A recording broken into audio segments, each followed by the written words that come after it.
بسم اللہ الرحمن الرحیم۔ چودھری دلاور صاحب کا شمار شہر کے معززین میں ہوتا تھا۔ وہ جب اپنی لیٹسٹ ماڈل کی گاڑی میں اپنے گھر سے نکلتے تھے تو ایک دنیا انہیں رشک کی نگاہ سے دیکھتی تھی۔ ان کی صحت بھی بہت مثالی تھی اور ان کے جسم پر ہمیشہ نہایت اجڑا لباس زیب تن ہوتا تھا۔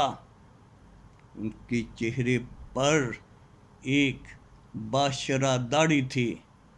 وہ نماز اور روزے کے بھی بڑے پابند تھے، لیکن ایک دن اچانک انہیں فالج کا دورہ پڑا اور وہ بستر کے ہو کے رہ گئے۔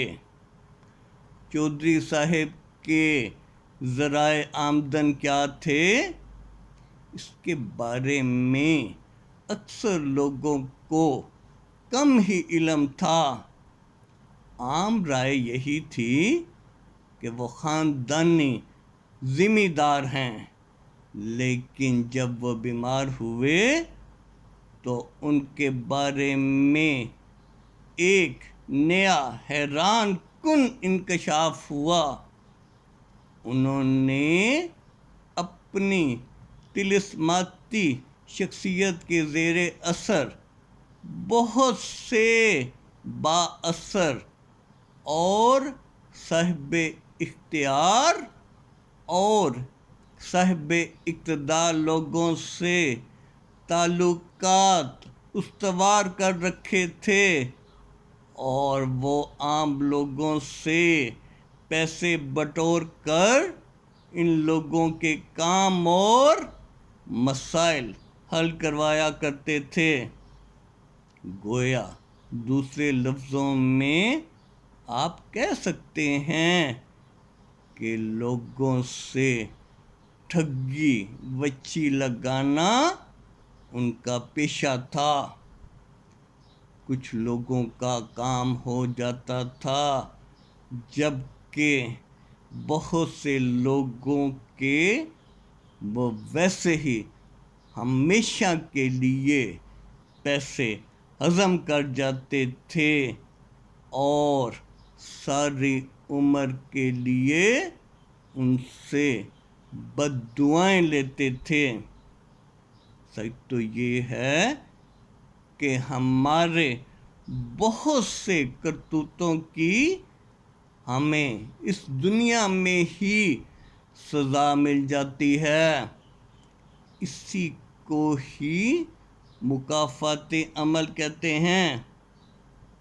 ہمیں اپنی عبادتوں کا بڑا غرور رہتا ہے اور ہم یہی سمجھتے رہتے ہیں کہ ہم چونکہ بڑے پکے نمازی ہیں اس لیے ہم جو مرضی کرتے رہیں، اللہ تعالیٰ ہمیں کبھی کوئی سزا نہیں دے گا۔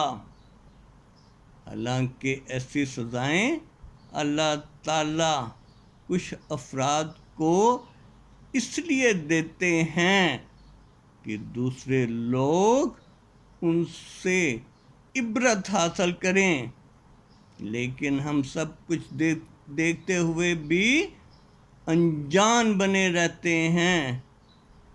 ہم ساری عمر چاہے جتنی مرضی نمازیں پڑھتے رہیں اور دوسری عبادات کرتے رہیں، لیکن اگر ہماری ذات مخلوق خدا کے لیے باعث تکلیف اور باعث آزار ہے تو سب کچھ بیکار ہے۔ خدا کے لیے اپنی زندگی کے معیارات اور معاملات کو درست سمت دیں تاکہ ہم صحیح معنوں میں آخرت میں سرخرو ہو سکیں۔ اس میں ذرا سا بھی کوئی شک نہیں ہے کہ اللہ تعالیٰ بہت ہی مہربان اور نہایت رحم کرنے والا ہے، لیکن اس کی پکڑ بھی بہت شدید ہے۔ یاد رکھیں، اللہ تعالیٰ کے ہاں ہمارے اعمال کا حساب ہونا ہے اور ہمیں ان کی جواب دہی کرنی ہے۔ شکریہ۔